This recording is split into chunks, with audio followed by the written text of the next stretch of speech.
So for this episode, we're going to be looking at odd and even functions. I'd learned quite a lot about functions before this came to me, so it was quite new to me when everyone I was around actually already knew them. But they're very easy to get your head around. And what basically an odd and even function are, it's that a function is even if we can say that f of minus x is equal to f of x. And this is even. Okay.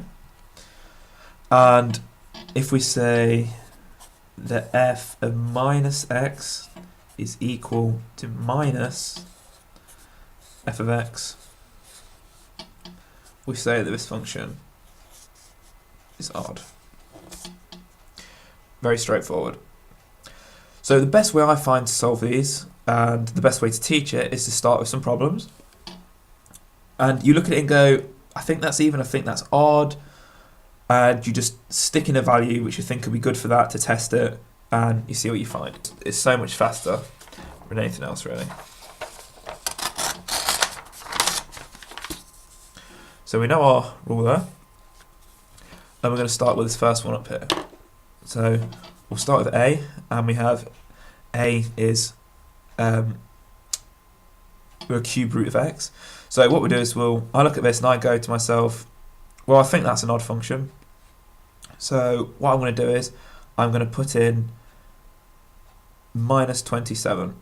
So if I put in minus 27, what I will get then is I will get minus 3.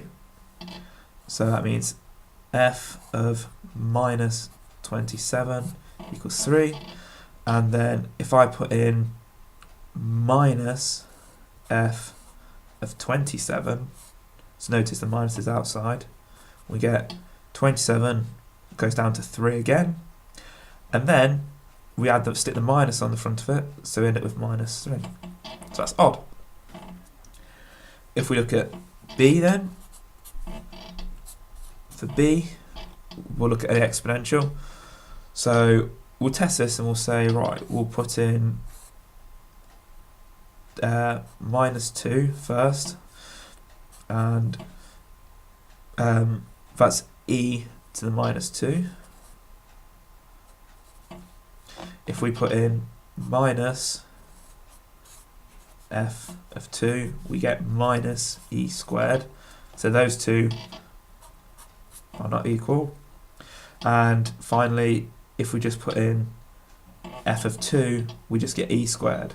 So f of 2 is e squared. So they're equal. So b is neither. So we have an odd and neither so far. If we look at c, we can see, now because this is squared, we think this is even because we know if we put in any value plus or minus, we're going to get a plus. Any value plus or minus, we're going to get a plus. And everything else doesn't matter. So if we put in f of,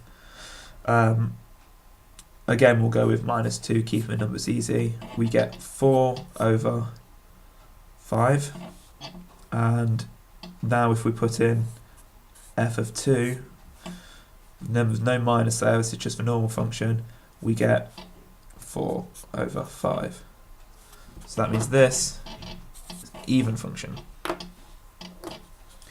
With me so far? Right. So we'll try D. Again, it's just look at it and think, is it this? And stick in the values. Remembering this rule. Put in the minus 1, and then decide whether you're going to put in f of x or minus f of x. And really you can look, just put in f of x, and then see, is that equal? Or if you times it by minus 1, would it be equal? And then you can have a look. So that's why I always like to put in minus something first, and then just put in something normal. So we'll try this one. And again, it'll stick again. 2 is always a nice one, because 1, obviously 1, if you end up squaring 1, you get itself, and you can cause yourself problems by doing that, because it might apply for 1, but it might not apply for everything. So you just want to always stick in a value that isn't 1 and isn't 0. And stick in something like 2, which is nice and easy. So minus 2, and we have minus 4 plus 1 is minus 3. So that's minus 3. And then if we do f of 2, we get 4 plus 1, which equals 5. Now we can see that even if we stick a minus there, we get minus 5, so that doesn't equal 3. So this is neither. And now we come down to two interesting ones, which is two of the ones I wanted to talk about. So we'll take sine, and very quickly, just draw again the graphs for sine and cos, because we've got cos straight afterwards. But this time, I'm going to start at these points here. So these are just for two different graphs. And we know the sine graph goes like this. Pretending I have actually some skill in art, I managed to draw the two the same.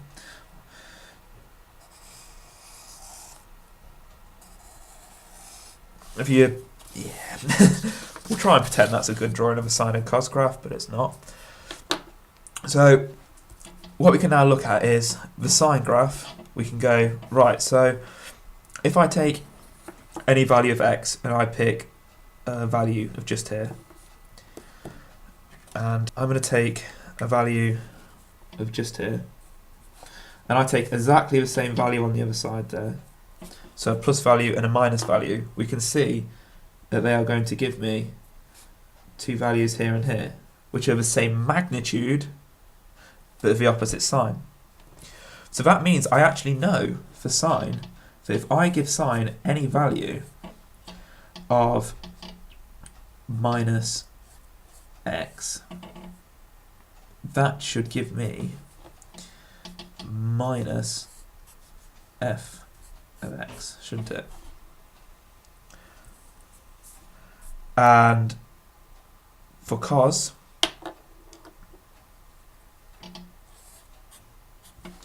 if we now have a look at cos, and I take a value here again, and I go up, as long as it's the same distance from the origin, so we've got minus and minus, the plus value, sorry, the negative value of the same magnitude as different signs, then we get the same magnitude but the same sign on the cos. You see, it's because if you consider this is completely symmetrical about the y-axis, the cosine is, whereas the sine is being flipped about the y and the x-axis. So that means we can say f of minus x is equal to f of x. So we have an odd and an even. And just to quickly have a look at that again, because it's a good way to illustrate it. See, if we're taking a value of x on this side and a value of minus x on this side, they're opposites. On this side and this side, they're the same.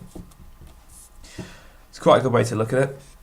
And finally, the last thing I'm just going to mention on this will actually go through in the differentiation series, but just to let you know, if you do take a differential of an odd function, you get an even function, and if you take the differential of an even function, you get an odd. So they're swapped round.